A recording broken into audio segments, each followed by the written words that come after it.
In this presentation, we will take a look at the journal entry for under or over applied overhead. For more accounting information and accounting courses, visit our website at accountinginstruction.info. First, let's take a look at the sequence of events related to overhead. Generally, at the start of the period, at the start of the month, we set up the predetermined overhead rate. That overhead rate, the thing that we will use to allocate the overhead from the bucket of overhead to individual jobs. Throughout the month, then we're going to record actual overhead, the actual things that we're going to put into overhead. Remember that those things are the things that we cannot apply to a specific job in a job cost system, and therefore we put it into overhead and are going to apply it to a job using an estimate, that estimated being the predetermined overhead rate. It's going to be part of the estimate process. Then we're going to apply the estimated overhead to the jobs.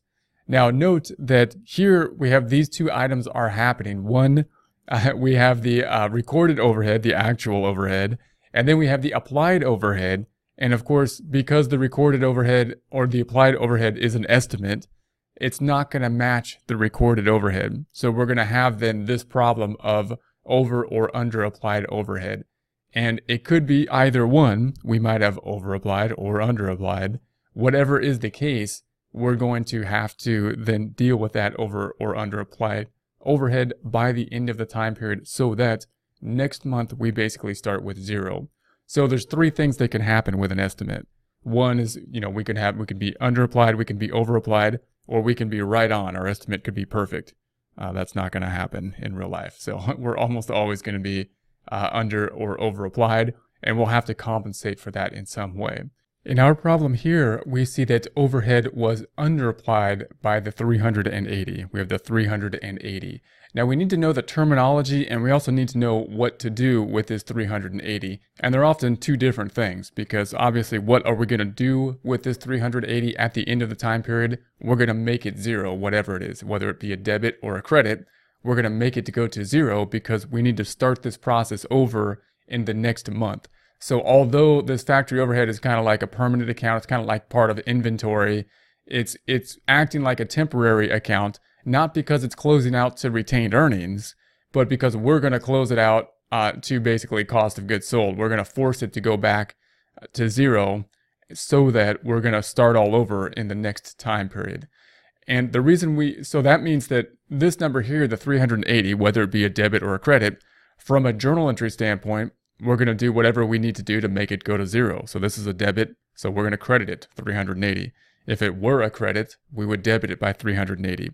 So from a practical standpoint, that's all we need to do. We need to see what's there, and we need to do whatever we need to do to make it go down to zero at the end of the time period. From a book problem perspective, and just from a communication perspective and knowing what's going on, we need to understand the terms under or over applied. If we look at what actually happened in factory overhead, we're going to say, okay, this is the stuff, all the debits that happened. That's the stuff that's going into factory overhead. And you can think about this by thinking about, okay, what would the debit journal entries be related to factory overhead? When would we debit factory overhead? Let's think about the journal entries.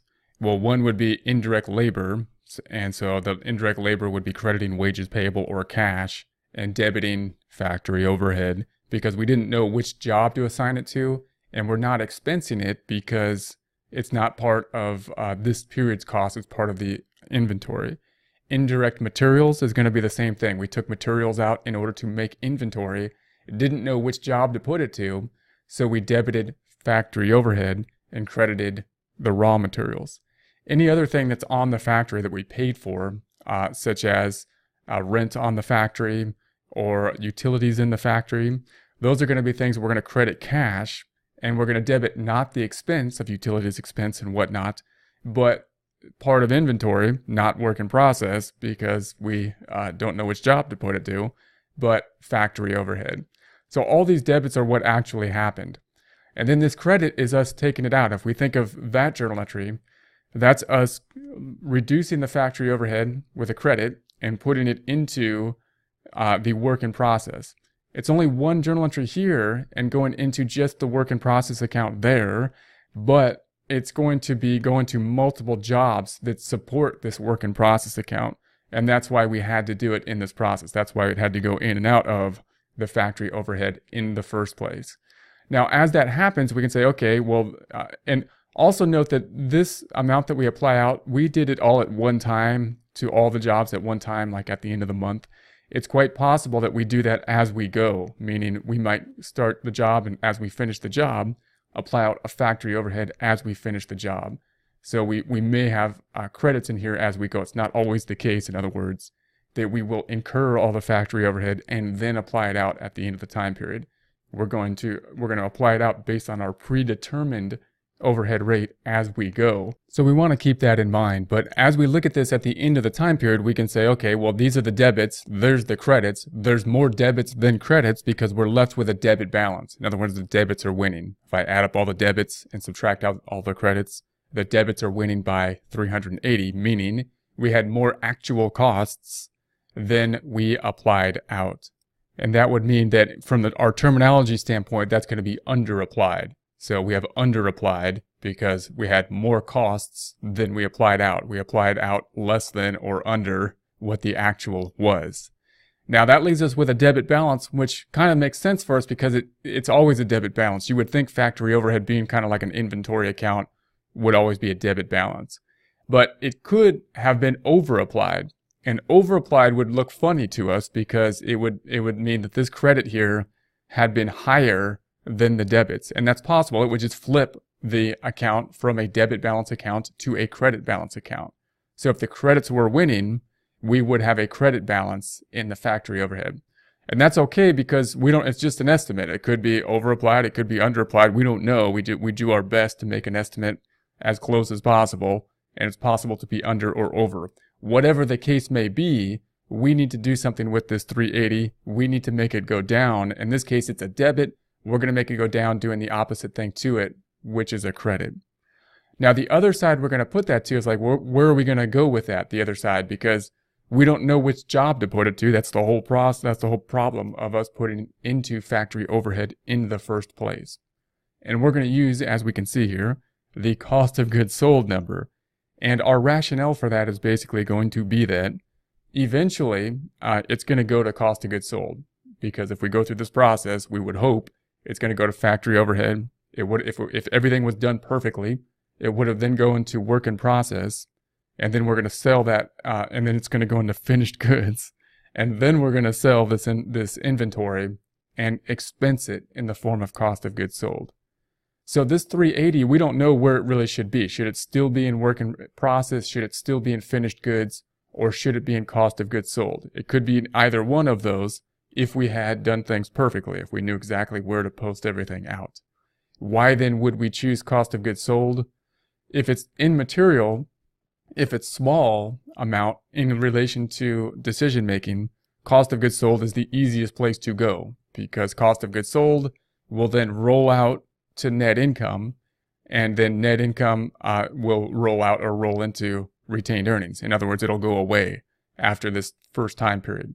So that's the easiest thing to do. If we want to make this zero and not have to worry about this number, then we can put it to a income statement account, the most logical one being cost of goods sold because it's related to inventory, which will then roll out to retained earnings at the end of the time period, and we won't have to worry about it. We'll start all over. So again, the question here often is, well, what happens to net income? You're distorting net income possibly by this 380 because maybe it shouldn't be in cost of goods sold. Maybe it still should be in work in process or finished goods.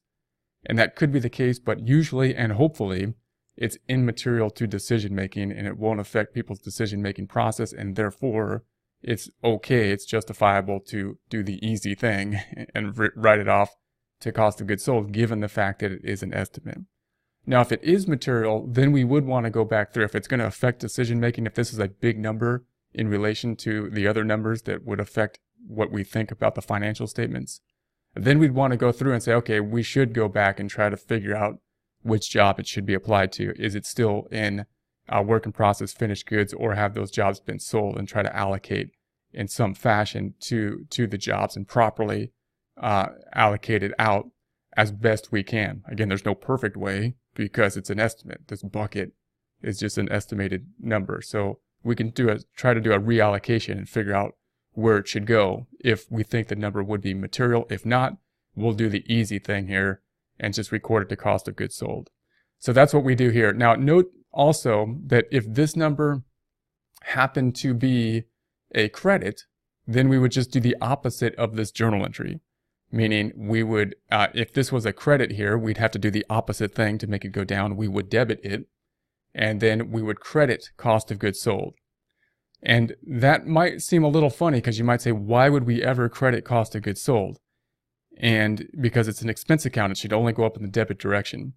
And again, it's not about cost of goods sold. It's really about just getting this number to zero. We already know this number's wrong. It's only wrong because it's an estimate.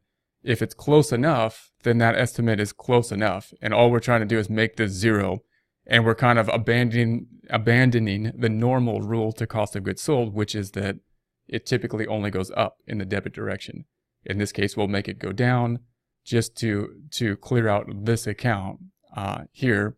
And because it's low, it's a low amount. So that's kind of our exception to the rule that I have said a few times, that expenses typically only go up. So there's a few exceptions to the rule. This would be kind of an exception to that rule if this amount happened to be a credit at the end of the year, meaning we had over-applied factory overhead. We would do the same journal entry, but of course the reverse of it. To make factory overhead go down, we would have to debit it. And then the other side would have to go to cost of goods sold. We're not going to change the account it's going to go to. And it would look funny because we would be crediting cost of goods sold. But again, that's okay because it's just an estimate. Okay, so if we do that, then our journal entry is going to be a debit to cost of goods sold, going from 0 up by 380 to 380. And that's going to be this posting. We're posting to the general ledger. Then we're going to post the factory overhead. It's going to go from 380 down in the credit direction, in this case, to 0. So if we look at our accounts over here, we've got the factory overhead at 0. That's the point. And then we have the 380 here, which brought net income down. Now, in our problem here, we haven't recorded the sales for the month yet. So the sales are going to be recorded in the next process. We wanted to keep the factory overhead journal entries kind of in the same place so you can see them side by side what happens. So remember that this really happens at the end of the time period. Generally at the end of the month, we would clear out the factory overhead. And that's going to be after, typically, hopefully, we're going to have sales happening throughout the month. What we're going to record now is the next process that's within the flow of inventory, which is to move the work in process in the next presentations to the finished goods. And then some of those jobs will be sold, recording sales and the cost of goods related to those jobs. For more accounting information and accounting courses, visit our website at accountinginstruction.info.